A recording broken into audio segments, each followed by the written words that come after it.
ನಮಸ್ಕಾರ ಸ್ನೇಹಿತರೆ, ಎಲ್ಲರೂ ಹೇಗಿದ್ದೀರಾ? ನಾನು ನಿಮ್ಮ ಟೋಟಲ್ ಕನ್ನಡಿಗ. ನಮ್ಮ ಗಾಡಿ ಟೈರ್ ಹೊಡೆದೋಗಿತ್ತು, ಇವತ್ತು ಟೈರ್ ಹಾಕ್ಸೋಣ ಅಂತ ಬಂದಿದ್ದೆ. ಅದರಲ್ಲಿ ಏನಪ್ಪ ವಿಶೇಷತೆ ಅಂತ ಕೇಳ್ತೀರಾ?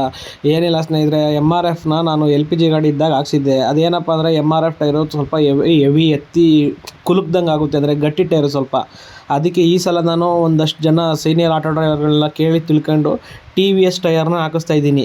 ನೀವು ಯಾವ ಟೈರ್ನ ಯೂಸ್ ಮಾಡ್ತಾ ಇದ್ದೀರಾ? ನಿಮಗೆ ಅದ್ರ ಫೀಲ್ ಯಾವ ಥರ ಇದೆ ಅಂತ ನನಗೆ ಕಾಮೆಂಟ್ ಬಾಕ್ಸಲ್ಲಿ ತಿಳಿಸ್ಕೊಡಿ. ಶೋರೂಮಲ್ಲಿ ಕೊಟ್ಟಿದ್ದಂಥ ಟೈರು ನಾನು ಇಲ್ಲಿವರೆಗೂ ಓಡಿಸಿದ್ದು ಮೆಟ್ರೋ ಟೈರ್ ಕೊಟ್ಟಿದ್ದರು ಕಂಪ್ನಿಯಿಂದ. ಸೊ ಅದು ಏನಪ್ಪ ಅಂತ ಅಂದರೆ ಬೇಗ ಸಮದೋಗ್ಬಿಡ್ತದೆ, ಆಮೇಲೆ ಬೇಗ ಪಂಚರ್ಗಳಾಗುತ್ತೆ, ಅದು ಸ್ವಲ್ಪ ಊದ್ಕೊಳ್ಳುತ್ತೆ. ನೀವು ಯಾರಾದ್ರೂ ಮೆಟ್ರೋ ಟೈರಲ್ಲಿ ಈ ಥರ ಫೀಲ್ನ ಅನುಭವಿಸಿದರೆ ತಿಳಿಸ್ಕೊಡಿ ನನಗೆ. ನಾನು ಕಂಪ್ನಿಯಿಂದ ಕೊಟ್ಟಂಥ ಮೆಟ್ರೋ ಟೈರ್ನ 35,000 ಕಿಲೋಮೀಟ್ರ್ವರೆಗೂ ಓಡಿಸಿದೆ ಅಷ್ಟೇ. ನನ್ನ ಫ್ರೆಂಡ್ದು 20,000 ಕಿಲೋಮೀಟ್ರಿಗೇ ಟೈರು ಊದ್ಕೊಂಡು ಒಂದು ಸೈಡು ಒಂಥರ ಪಟ್ಲೆ ಬಂದಂಗೆ ಆಗುತ್ತಲ್ಲ, ಆ ಥರ ಬೊಕ್ಕೆ ಬಂದಂಗೆ ಆಗಿ ಹೋಗ್ಬಿಡ್ತು ಎರಡು ಟೈರೂ. ನನ್ನದು 35ವರೆಗೂ ಬಂತು. ಸೊ ನಾನು ಖುಷಿಪಟ್ಟೆ. ಇನ್ನೊಬ್ರು ಯಾರೋ ಹೇಳಿದ್ರು ನಮಗೆ C8 ಕೊಟ್ಟಿದ್ರು, ನಾನು 45,000 ಕಿಲೋಮೀಟ್ರ್ ಓಡಿಸ್ದೆ ಅಂತ. ಸೊ ನೀವು ಎಷ್ಟರವರೆಗೂ ಓಡಿಸಿದ್ರಿ ಅಂತ ಕಮೆಂಟ್ ಮಾಡಿ. ನಾನು ನಮ್ಮ ಗಾಡಿಗೆ ಟೈರ್ ಪ್ರೆಸರ್ ಬಂದು ಹಿಂದ್ಗಡೆಗೆ 35, ಫ್ರಂಟ್ಗೆ 30 ಇಡಿಸ್ತೀನಿ. ನೀವು ಎಷ್ಟು ಇಡಿಸ್ತೀರಾ ಅಂತಲೂ ಹೇಳಿ.